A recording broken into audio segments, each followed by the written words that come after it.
Good morning friends, welcome to our YouTube channel. Sir, MSME में registration लेने के बाद क्या कोई रिटर्न भी फाइल करना है या फिर सिर्फ रजिस्ट्रेशन लेने से काम चल जाएगा? इस तरीके के सवाल जो हैं वो बहुत ज़्यादा पूछे जा रहे हैं क्वेरीज के अंदर।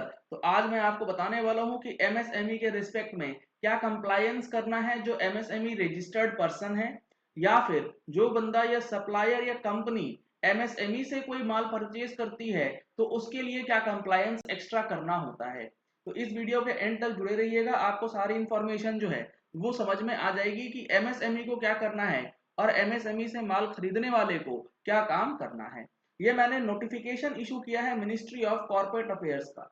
सर, एमएसएमई के लिए मिनिस्ट्री ऑफ कॉर्पोरेट अफेयर्स का notification ministry of corporate affairs के अंदर नोटिफाई किया गया है एक फॉर्म जो कि भरना होता है हर एक कंपनी को जो भी एमएसएमई एंटरप्राइजेस से कोई माल परचेज करती है। क्या है सारी चीजें हम लोग देखते हैं।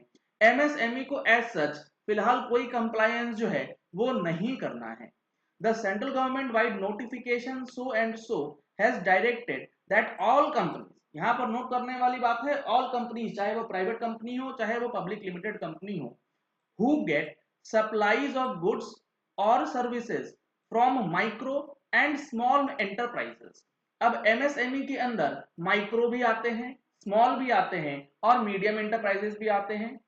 लेकिन ये जो कंप्लायंस है ये सिर्फ तभी लगेगा जब कोई एक कंपनी कोई भी सप्लाई ऑफ गुड्स सर्विसेज लेती है एक एमएसएमई एंटरप्राइजेस से जो कि माइक्रो है या स्मॉल है। क्या होता है माइक्रो, क्या होता है स्मॉल, ये मैंने आपको ऑलरेडी बताया है depending on the investment and turnover capacity. उसका वीडियो का लिंक ऊपर आई बटन में दिया गया है। And whose payments to the micro and small enterprises supplier exceeds 45 days from the date of acceptance or the date of deemed acceptance of the goods or services as per the provisions of section 9 of MSMED Act। मतलब आपको दो conditions fulfil करना है as a company अगर आप MSME से कुछ माल procure करते हैं। सबसे पहला कि आपने माइक्रो एंड स्मॉल एंटरप्राइजेस से कुछ माल खरीदा है या सर्विसेज लिया है और उसका पेमेंट जो है वो एक्सीड कर गया है, क्रेडिट पीरियड जो है वो मोर देन 45 पीरियड का निकल चुका है, तब आपको ये फॉर्म जो है as per this notification file करना होता है। Shall submit a half yearly return to the ministry of corporate affairs stating the following. आपको इन डिटेल्स के साथ जो है वो फॉर्म फाइल करना है। कब कब फाइल करना है और कौन सा डिटेल्स, डिटेल्स के अंदर है the amount of payment due, यानी कि बियॉन्ड 45 डेज कितना अमाउंट ड्यू है वो बताना है।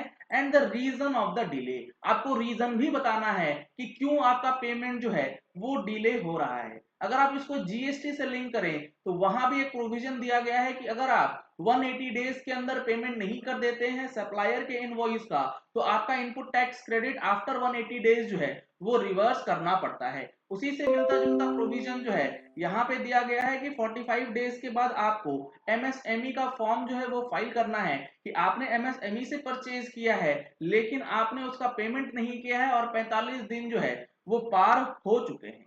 And whereas in exercise of the powers under section 405 of the companies act the central government consider it necessary to require specified companies to furnish above information. अब specified companies कौन है? Specified companies वही हैं जिन्होंने MSME से यानी कि micro and small enterprises से परचेज किया है और 45 डेज के अंदर उसका पेमेंट जो है वो नहीं किया। To furnish the above information under the said act. उसके बाद इन्होंने रूल्स प्रेस्क्राइब करे हैं और रूल्स के अंदर एमएसएमई फॉर्म 1 जो है वो प्रेस्क्राइब किया गया है। इसको फाइल करना होता है एक साल में 2 बार, यानी कि हाफ ईयरली ये रिटर्न है और अप्रैल से लेके सितंबर महीने की जो फाइलिंग है वो 31 अक्टूबर तक होती है और अक्टूबर से लेके मार्च तक की जो फाइलिंग है वो 30 अप्रैल तक की जाती है। ये फॉर्म मैंने डाउनलोड करा है एमसीए की वेबसाइट से और यहाँ पर मैं आपको दिखाने वाला हूँ जो हमारे पास एमसीए के अंदर फॉर्म अवेलेबल है वो किस तरीके से भरना है। ये देख रहे हैं आप एमएसएमई फॉर्म 1। इसमें आपको अलग अलग लैंग्वेज के अंदर फॉर्म भरने का ऑप्शन दिया जाता है, इंग्लिश हो या हिंदी के अंदर। अब यहाँ पर आप देखेंगे तो पहला ऑप्शन है initial return and regular half yearly return. अगर ये रिटर्न आप पहली बार भर रहे हैं, यानी कि आपने जिस दिन रजिस्ट्रेशन लिया है एमएसएमई का और उसके बाद किसी कंपनी को सप्लाई करते हैं, तो कंपनी के लिए जो इनिशियल रिटर्न होगी वो सिलेक्शन होगा। अगर आपका रेगुलर हाफ ईयरली रिटर्न है, आपने एक टर्म पूरा कर लिया है, अब नेक्स्ट ईयर में चले गए, तो हाफ ईयरली रिटर्न जो रेगुलरली होती है वो फाइल करना है। अकॉर्डिंगली आपको यहाँ पर पीरियड सिलेक्ट करना है, अप्रैल से लेके सितंबर महीने का हो या अक्टूबर से लेके मार्च के महीने का हो। उसके बाद आपको कंपनी का सीएन नंबर, यानी कि जिस कंपनी से आपने माल परचेज किया है, आप एज अ कंपनी किसी एमएसएमई से परचेज करते हैं तो अपना कंपनी का सिन नंबर डालेंगे। जैसे कोई भी आरओसी का फॉर्म भरते हैं, सिमिलरली आपको यहाँ पर डिटेल्स डालनी है। Permanent account number of the company feed किया जाना है। उसके बाद नेम ऑफ द कंपनी और एड्रेस ऑफ द कंपनी जो है ये ऑटोमेटिकली फिलअप होता है बेसिस ऑफ आरओसी डेटा।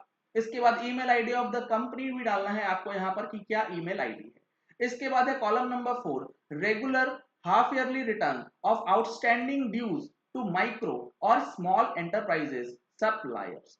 अगर आपका कोई भी आउटस्टैंडिंग ड्यूज है जो कि बियॉन्ड 45 डेज हो चुका है और वो सप्लाईज आपने माइक्रो एंड स्मॉल से लिया है, तो आपको टोटल आउटस्टैंडिंग अमाउंट यहाँ पर लिखना है कि कितना अमाउंट आउटस्टैंडिंग है।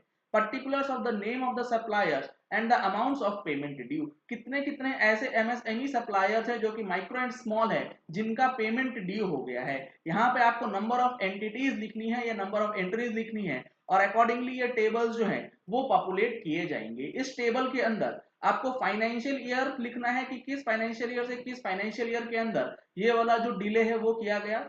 नेम ऑफ द सप्लायर, उस एमएसएमई का क्या डिटेल्स है, क्या नाम है वो लिखिए। पैन ऑफ द सप्लायर, जो आपको सप्लाई करता है उसका पैन नंबर। अमाउंट कितना ड्यू है and specify the date from which the amount is due. Beyond 45 days कितना ड्यू हो रहा है वो डेट आपको यहाँ पे मेंशन करनी है और अमाउंट कितना ड्यू है वो भी आपको बताना है।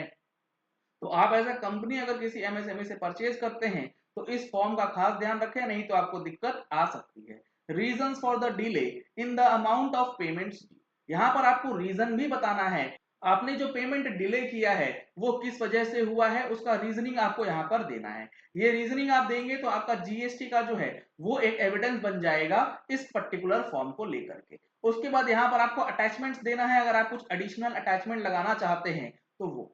इसके बाद आपको डिक्लेरेशन फाइल करनी है और डीएससी जो है वो लगा के फाइल करना है। इसमें डीएससी जो लगेगा वो डायरेक्टर का, मैनेजर का, सेक्रेटरी का, सीईओ या फिर सीएफओ, इन पांचों में से किसी का भी डीएससी आप लगा सकते हैं और ये फॉर्म जो है ऑनलाइन फाइल किया जाएगा। इसके अंदर किसी भी प्रोफेशनल का डीएससी लगाने की जरूरत नहीं है। तो एमएसएमई से रिलेटेड ये एक कंप्लायंस है जो कि कंपनी को फाइल करना है अगर आप परचेज करते हैं। एमएसएमई को एज सच कोई भी रिटर्न या कंप्लायंस जो है वो फाइल नहीं करनी होती है। ये फॉर्म अगर नहीं भरते हैं तो क्या होगा, क्या ये फॉर्म ऑप्शनल है? तो मैं आपको बता दूं ये फॉर्म बिल्कुल भी ऑप्शनल नहीं है, क्योंकि ये जो रूल नोटिफाई किया गया है इसमें ये बताया गया है एवरी स्पेसिफाइड कंपनी, जो भी स्पेसिफाइड कंपनी है, शैल फाइल, मैंडेटरी है ये फाइल करना in MSME form 1 the details of outstanding dues to micro and small enterprises suppliers existing on the date of notification of this order within 30 days from the date of publication of this notification। आपका जिस दिन ये notification, जिस दिन ये order notify होगा उस दिन से लेके 30 दिन के अंदर आपको ये फाइल करना है और उसके बाद जो है रेगुलरली हाफ ईयरली बेसिस पे ये रिटर्न डालना है। तो आपने देखा होगा कि यहाँ पे मैंने आपको बताया भी था इनिशियल रिटर्न, ये रिटर्न जो है इनिशियली यानी कि नोटिफाइड होने के बाद आप फाइल करते हैं तो आपको 30 दिन के अंदर इनिशियल रिटर्न जो है फाइल करना है आफ्टर दिस नोटिफिकेशन। तो वो पीरियड तो अब पार हो चुका, अब हमारे लिए जो रेगुलरली होगा वो होगा रेगुलर हाफ ईयरली रिटर्न। तो ये फॉर्म मैंडेटरी है, इसको बिल्कुल भी आप मिस ना करें अगर आपने एमएसएमई से कोई सप्लाई ली है। चलिए इस वीडियो को यही एंड करते हैं। आशा करते हैं कि आपको ये वीडियो पसंद आया होगा। अगर आपको ये वीडियो पसंद आया तो इस वीडियो को लाइक और शेयर करना मत भूलिएगा ताकि मैक्सिमम लोगों तक इन्फॉर्मेशन पहुंच जाए कि एमएसएमई को कौन सी रिटर्न भरनी है और एमएसएमई को अगर नहीं भरना है तो उसके रिस्पेक्ट में कौन सी रिटर्न जो है वो भरी जानी है। अगर आपने हमारे चैनल पर फर्स्ट टाइम ट्यून इन किया है तो चैनल को सब्सक्राइब करने के लिए नीचे दिए गए रेड कलर के सब्सक्राइब बटन को प्रेस कीजिए, साथ में जो बेल आइकन है उसे भी प्रेस कर लीजिएगा ताकि वीडियोस की नोटिफिकेशंस आप तक रेगुलरली पहुंचती रहे। Thank you and have a nice day.